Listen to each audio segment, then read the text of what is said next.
Champions League match day 6 as we wrap the group stages. We have some big games on Tuesday, including, of course, PSG, Manchester United, and Leipzig fighting to enter the knockout stage. We have Jonathan Johnson joining us, Jimmy's Easy Money, and Fabrizio Romano, who gives us a loaded list of a lot of information, including Sergio Ramos, the future of Zinedine Zidane, and much, much more. Stay right here because Golazo begins right now.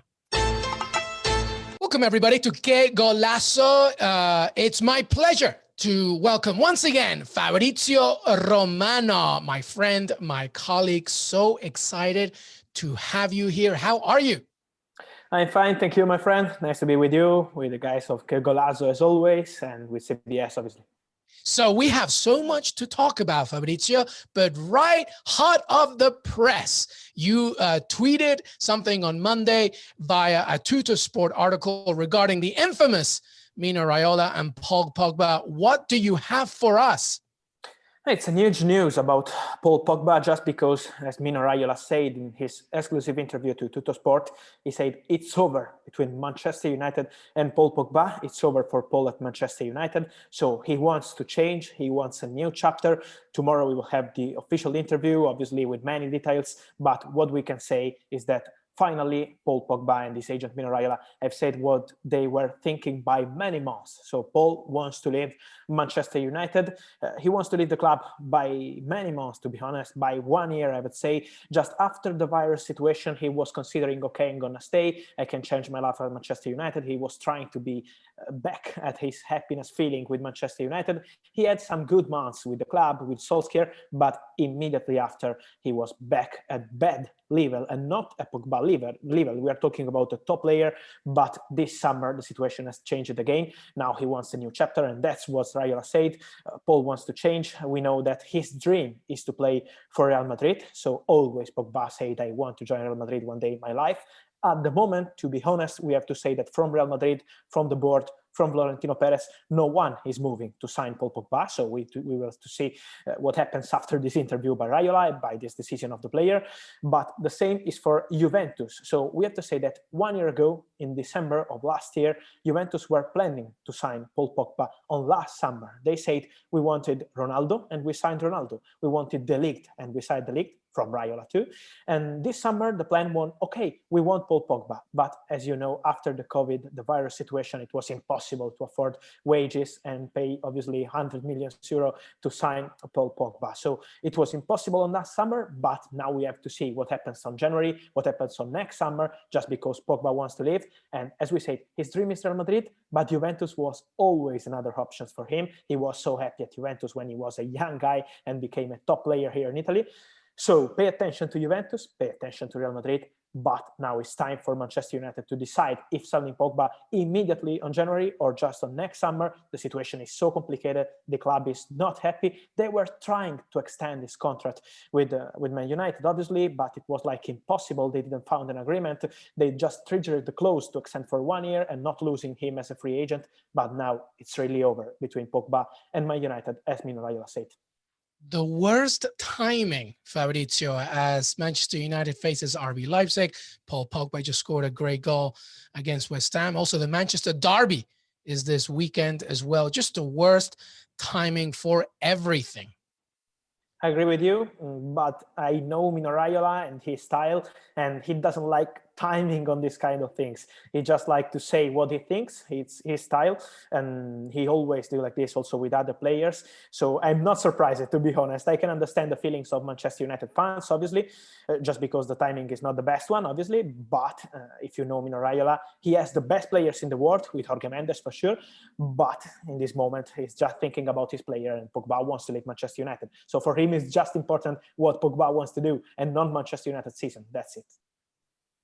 It's always Christmas to me when you're here, Fabrizio Romano. I love it. It's like a gift after gift. Let's begin because you are coming with a lot of news. And by the way, you can go on cbssports.com to check out his latest piece, but let's talk about it here on Golazo. And let's begin, Fabrizio, with Real Madrid. Real Madrid, who just won against Sevilla, probably a much needed victory for Zinedine Zidane in the league. But in the Champions League, they really need things to happen. And you have some news, especially on Zidane and, of course, their captain. What do you have for us, Fab?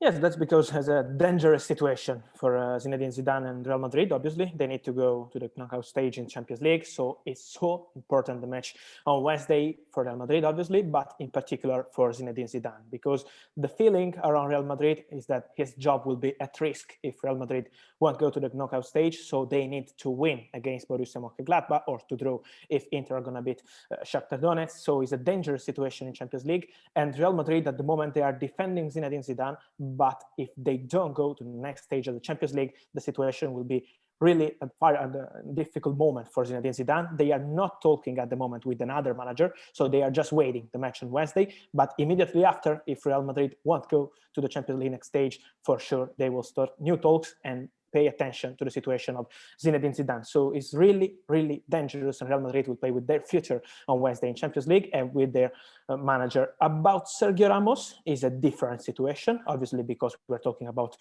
the captain, the top player of Real Madrid. So we're talking about a legend in this moment at Real Madrid.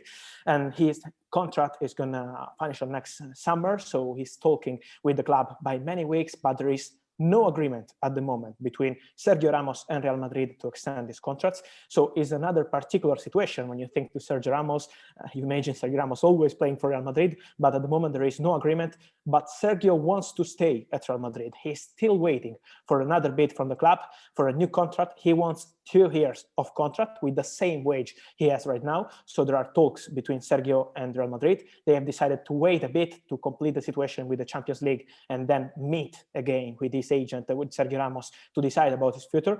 Obviously, if Sergio Ramos won't extend his contract with Real Madrid, many top clubs will go for him. In my feelings, more clubs like Paris Saint-Germain than clubs like Juventus. We had a lot of rumors, obviously, with a player like Sergio Ramos with his contract expiring in some months. But at the moment, his priority is to stay at Real Madrid. So if he will not find an agreement with the club, we will see what happens with Paris Saint-Germain and with other clubs. But at the moment, he still wants to stay, and he wants to be the first captain to play in the new Bernabeu with Real Madrid. So let's wait, but it's another particular situation. If you think about Zidane and Sergio Ramos in danger for their future at Real Madrid, is really, really something of particular at the club.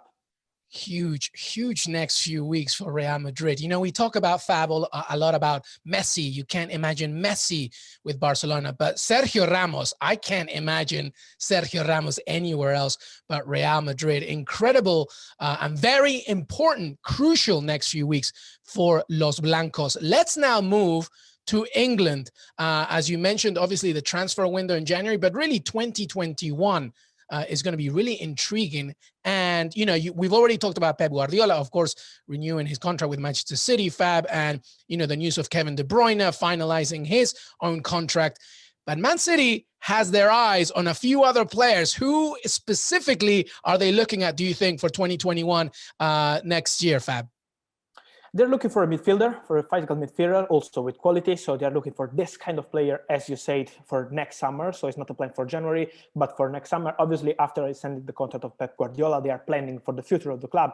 So it's normal to start talks to understand the situation with many players. They want a new midfielder, and the name is Denis Zakaria from Borussia Mönchengladbach. He's doing so well with the club. He's playing also as a centre-back in a major situation. He's normally a midfielder, so he's a really good player in the opinion of Manchester City. They have good relationship with his agent, so it's an opportunity for Man City. They are considering him also more than Ismail Benacer from AC Milan. He's a good player, but AC Milan want to keep Benacer. That's why Manchester City will go for Zakaria. He's on the list. There are no advanced talks. Obviously, we are in December and they're planning for next summer. But in the list of Manchester City, in the list of Pep Guardiola, there is also the name of Denis Zakaria, and for sure on next summer they will sign a new midfielder. I think obviously also because the situation of Fernandinho, his age, obviously he's going to change something in the midfield with Pep Guardiola. So pay attention to the name of Zakaria because he is so considered by Manchester City board and by Pep Guardiola. Yeah, just like Fernandinho has been able to cover both the midfield and center back positions, Zakaria would be the obvious look, and that would be what a player for Man City. Moving on, let's stay in the Premier League, Fab, because Edouard Mendy has been fantastic for Chelsea. Fabrizio, obviously not that long of a resume under the Blues, but, Chelsea looking good, Mendy playing well. I'm imagining Mendy is the solution, or are they looking elsewhere in Europe? What are you hearing from Chelsea and the goalkeeper situation? What I hear is that he's not just the present, but also the future for Chelsea. That's the plan for the club. Petr Cech is absolutely in love with Edouard Mendy. He's convinced that he's one of the best goalkeepers in Europe in this moment. So that's his feeling. He's always saying also to people around Chelsea that he's perfect for the club, also because he's so calm. It's the first opportunity in a top club like Chelsea, and he's so relaxed. He seems a good guy, not just a good goalkeeper. So they are so happy with Edouard Mendy at the moment.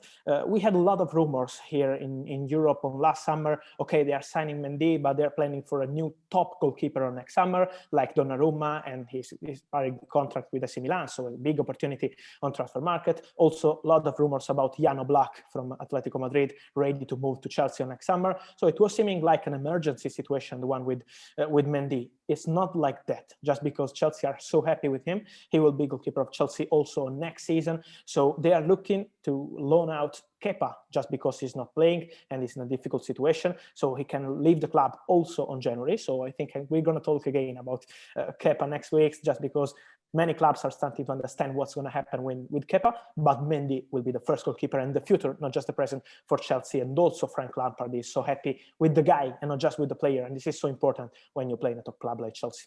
Yeah, I mean, Mendy is just proven that he definitely is the present and the future. And Kepa Arrizabalaga, by the way, needs to go somewhere. I'm sure he's not just happy being on the bench, but as you mentioned, we will talk about him later on. All right, now, everybody, Fabrizio is going to give us a quick Europe whip around right here, beginning in the Bundesliga. What do you have for us, Fabrizio?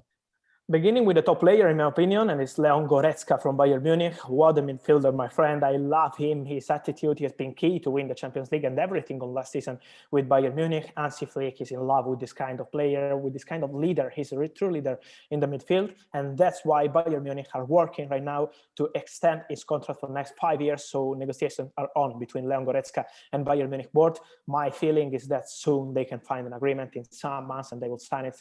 So Leon Goretzka also had some request from Premier League on last summer, but it was absolutely impossible to sell Goretzka for Bayern Munich. They're going to keep him and they're going to extend his contract. So negotiation on for Goretzka. Pay attention to the contract in Italy, and we are moving to Italy right now for a top player, obviously, top talent, but he's in a difficult situation and in a dangerous situation with Juventus about his contract, and he's Paulo Dybala. We are talking about top talent, Argentinian guy. He's so good. We know him also in the Champions League. He's been great many times.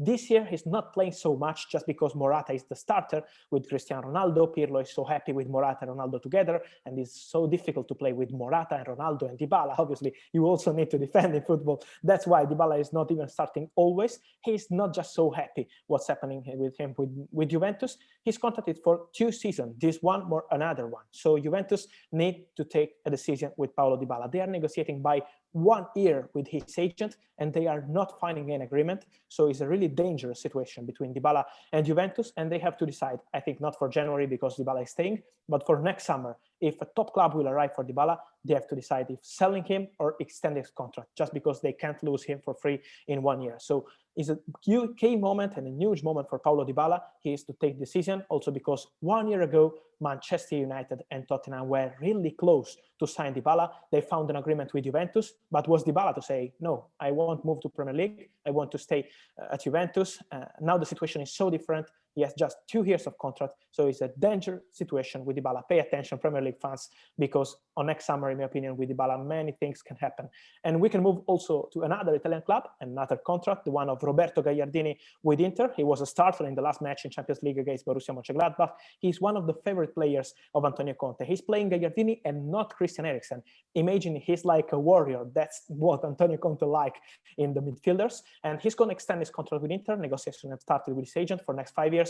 So he will stay at Inter. We had a lot of rumors about Everton, about West Ham, him moving to the Premier League, and not like this. He's staying at Inter with Antonio Conte and with a new contract soon for next 5 years. And so Inter and Juventus here in Italy are planning for their future.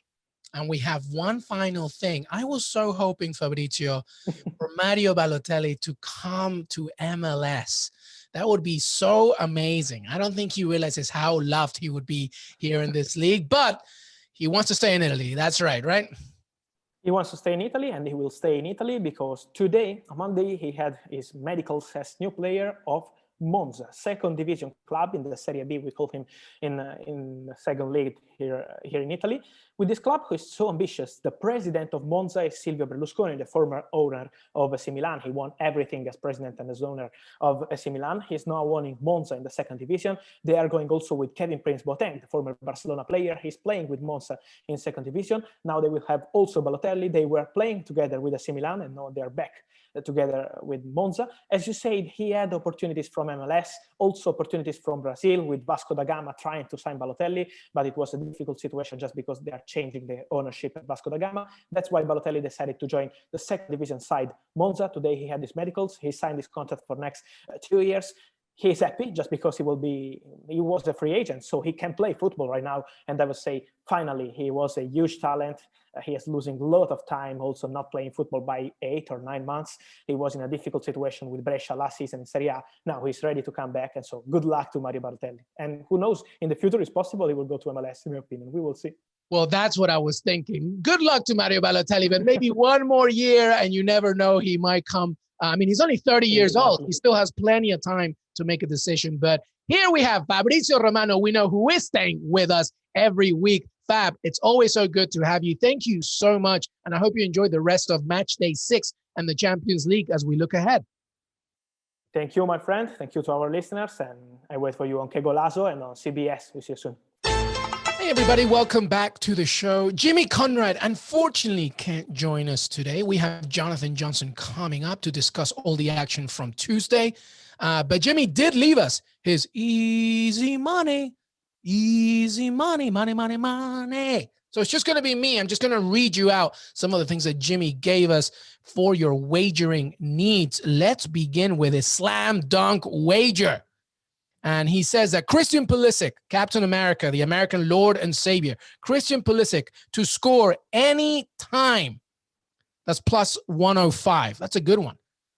The next one we got feeling pretty good about it. He's always feeling good about it. Listen, Jimmy's always feeling good. All right. So I don't know why he wrote that, but he feels really good about this one. Juventus just to beat Barcelona straight up.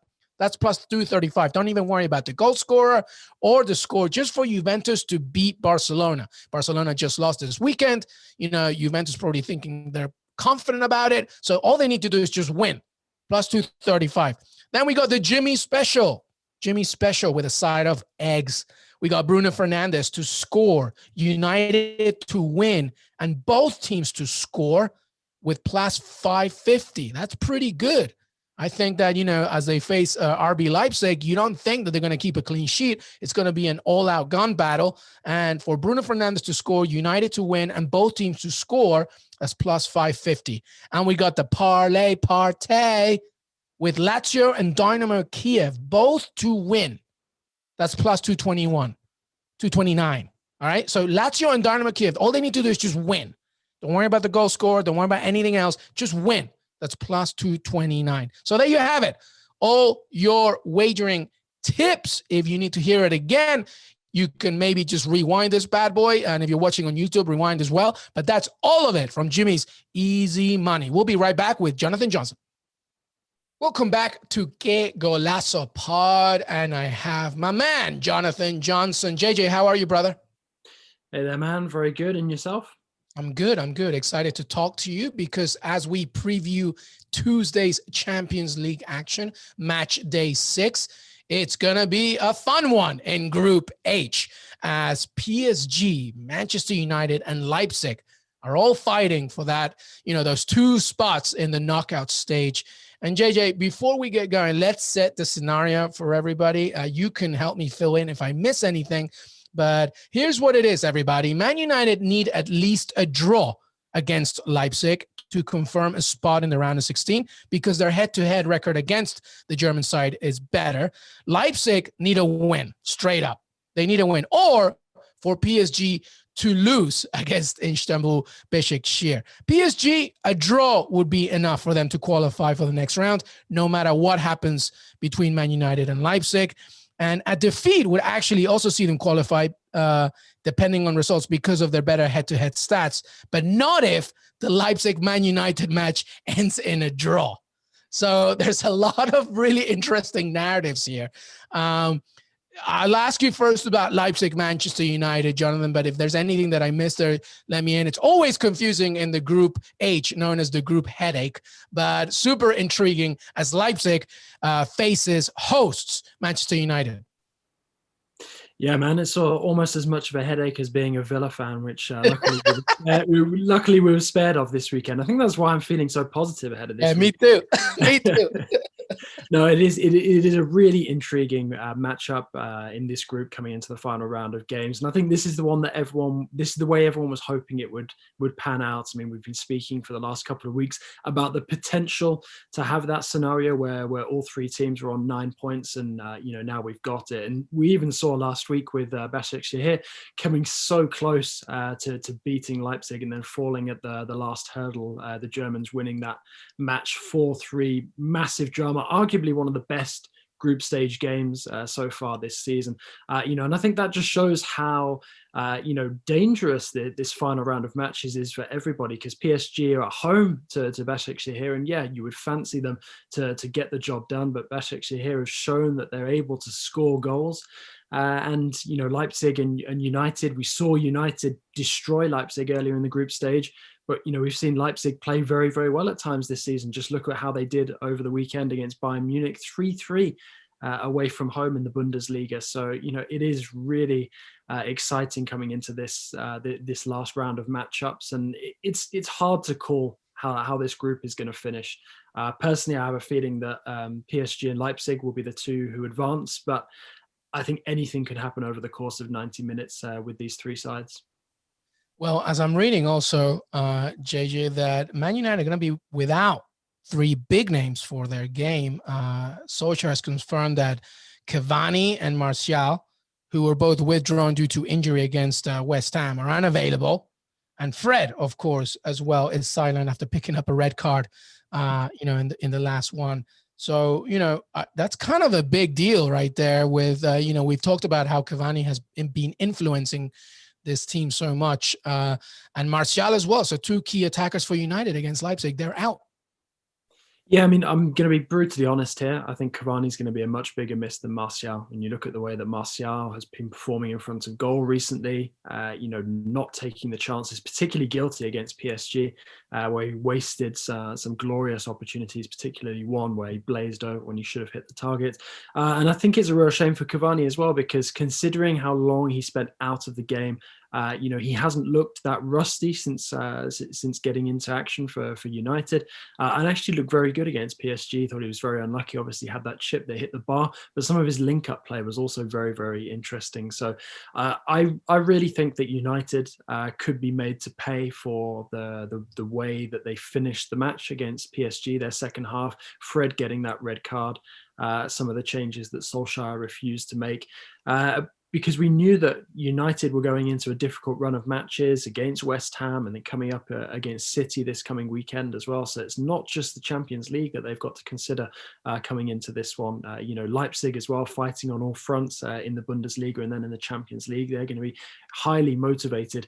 And, without Martial and Cavani, that's two big sources of goals for United missing. That's going to put a lot of pressure on somebody like Marcus Rashford to do the business. And, we've already seen Rashford looking pretty sore, particularly around the shoulder area in recent matches. So for me, I'd be worried about United coming into this one. I think that Leipzig have shown that they have goals in them. Okay, yeah, they do concede them, but they've, proved themselves to be, very strong at home, and they generally tend to play a lot better in Leipzig than they do on the road. So I really think that this is quite dangerous for United now with those absentees.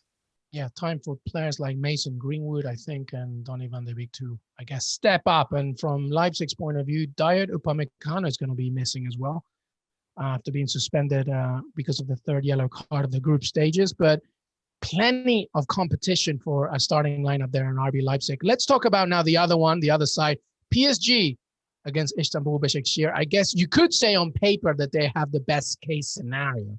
But as you were talking to me before we started taping, how PSG would it be for PSG to just completely mess this one up? What's the latest on Paris Saint-Germain? I mean, we saw that Kylian Mbappé scored his 100th goal for the club this past weekend. What's the latest on them as they face the Turkish side?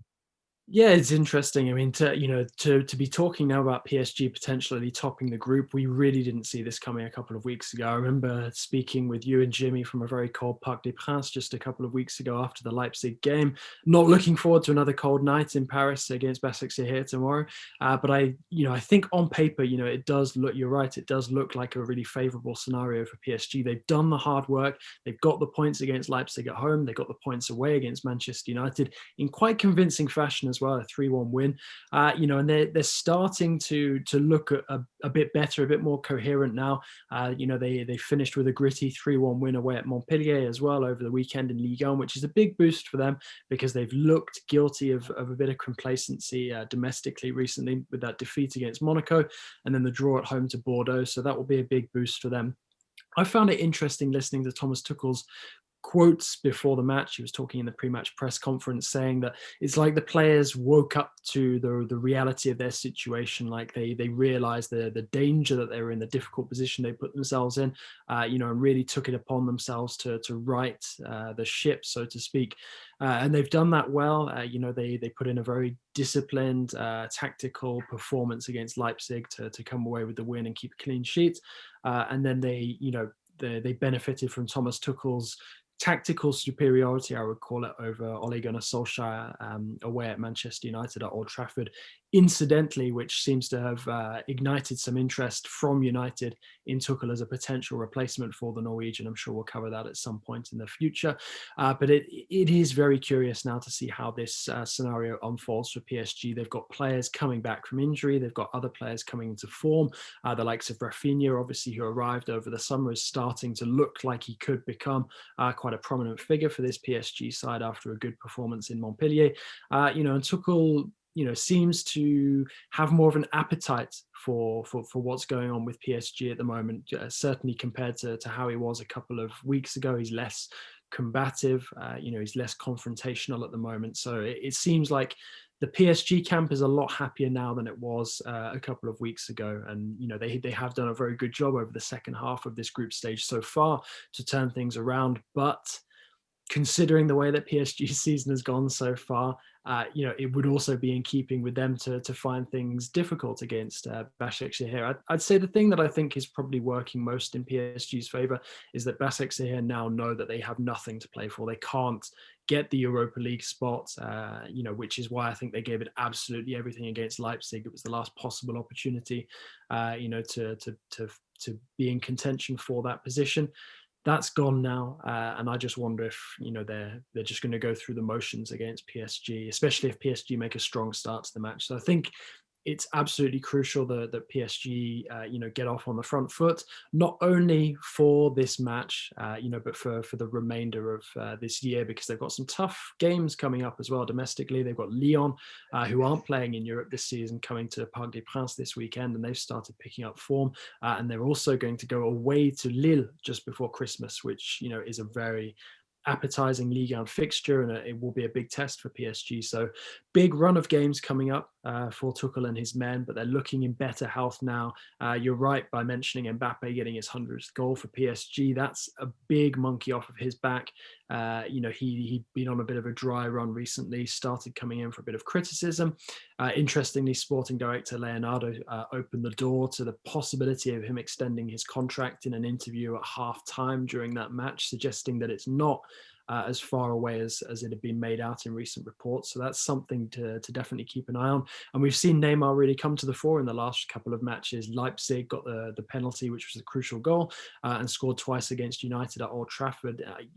I think one of the most interesting things that I can take from PSG's recent turnaround in the Champions League is that it further underlines just how much of a key player Neymar is becoming for this PSG side. I mean, it's obvious when you spend 220 million euros on somebody like him that he's going to be a key guy for you. But the fact is, he really has sort of embraced this role as PSG's talisman, and it's not the first time we've seen it as well. We saw it against Liverpool a couple of seasons ago in the group stages. We saw it against Dortmund in the latter stages last season. Neymar really does step it up when PSG need him to, and it was largely thanks to a lot of Neymar's unselfishness that they made it to the Champions League final last season. Despite the fact he didn't score a goal in Lisbon, he was still a key protagonist there. And I think he's in form at the moment. He's feeling it. He was rested for the Montpellier match, and it wouldn't surprise me to see him and Mbappe together put in a big performance. Let's not forget that Mbappe, despite getting his 100th PSG goal, is still on a near year-round drought for goals in the Champions League. The last time he scored was back in last season's group stage against Galatasaray. So it would be, quite the bit of symmetry if he was to break that drought against another Turkish side in the final match of the group stage. Yeah. I mean, this is why Neymar left, to be honest, why he left Barcelona. He wanted to be the key player. Now all he has to do is help PSG finally win that Champions League trophy. I'm with you. I see Leipzig and PSG going through. I feel that the Cavani, Martial, even Fred, to be honest, all those absentees are going to be pretty important, especially when they play away from home. Let's talk now about Group G. I mean, it's decided Barca and Juventus are through, but Barcelona need a point at home to seal top of the table. Very quickly here, Jonathan. I mean, if Juventus wins more than 2-0, then they're good to go. Barcelona just lost a terrible game against Cadiz in the weekend. So how do you see this one? Who goes top? Who goes second? I mean, it would have been more interesting if they had to fight for a little bit more, but we always knew that these two were going to go through. Now it's a matter of where they end up in the group. Yeah, absolutely. I mean, for me, obviously Barcelona hold all the cards, but you just look at their recent form; it's not good. Juve is also quite spotty. They've not been completely perfect domestically. They managed to get the win in the derby against Torino, but they left it late. To be honest, it's a difficult one to call because if Cristiano Ronaldo turns up and he's hungry, you could easily see Juventus winning this one by potentially 2 or 3 goals. But obviously we know that winning by 2 goals is not enough. I think that Juventus will win the match. I'm just not sure they'll win it by enough in order for them to finish top. But let's be honest, of all of the seasons of the Champions League, recent seasons of the Champions League, this is probably the one where it matters the least, finishing top or second. I think it's just whether you get into the latter stages or not, because the draw is going to be so random because of the amount of clubs that have been struggling for form in the early stages of this season. And there's been some very odd results when you look at the teams on paper that have certain clubs in second place or worse, who you would normally be expecting to finish top in their groups. I'm thinking of the likes of Real Madrid. So, I think it's going to be a real lottery, and it doesn't necessarily benefit clubs this season to be finishing top in their Champions League group. It's certainly not as crucial as it's been in campaigns gone by. Well, let's talk finally, JJ, about, just real quick, Group F. Lazio just need a point to seal their place in the last 16. And it's kind of amazing because, it's been a long time since Lazio have been in the Champions League. And, it was always going to be difficult. Borussia Dortmund, of course, in the group as well.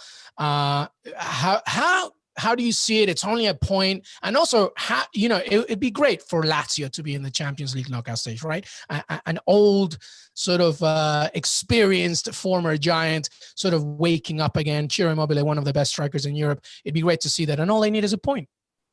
Yeah, absolutely. I think it really plays into Lazio's favour, this match. I fancy them up against Brugge. I mean, you mentioned him, Ciro Immobile, Ciro the hero, to quote Jimmy. You look at the scoring run that he's on at the moment, you wouldn't bet against him adding to that here. And I do think that Lazio will ultimately get the job done. I think it's, the hardest part is behind them now. They're in a position where they know that they need to put in one good performance over 90 minutes and a place in the latter stages is theirs for the taking. So I think that they'll do it. And I hope that they'll do it as well. I have a soft spot for Lazio, having grown up being a big fan of Serie A over the years, and Lazio are always one of the clubs that I did enjoy watching. So it would be nice to see them, joining, some of the big teams in the latter stages. So I think they'll do it. It'll be a shame for Brugge, who have shown at times that they are a decent side, but I think that they have a good chance of making a deep run in the Europa League. I think that Lazio will have just enough to book their spot in the latter stages of the Champions League. And that would be great. Jonathan Johnson to break down everything, including Group Headache, aka Group H. JJ will also be back as we recap Tuesday's action, and hopefully he'll bring an extra jacket. Don't get too cold there, JJ. I know that it gets a little freezing. I can feel you. I'm in the Northeast in the US, and I can feel the pain. So I know how cold it gets. But JJ, stay warm. Get your hot cocoa. Thanks so much for joining us once again, my friend. Thanks a lot, my man. Look forward to catching up after the matches. I want to thank Fabrizio, Romano, and Jonathan Johnson for joining me today. Don't forget that you can follow us on Que Golazo Pod on Twitter. Leave a rating and review on Apple Podcasts, and follow us on Spotify and Stitcher. Enjoy match day 6 of the Champions League, and we will see you very soon.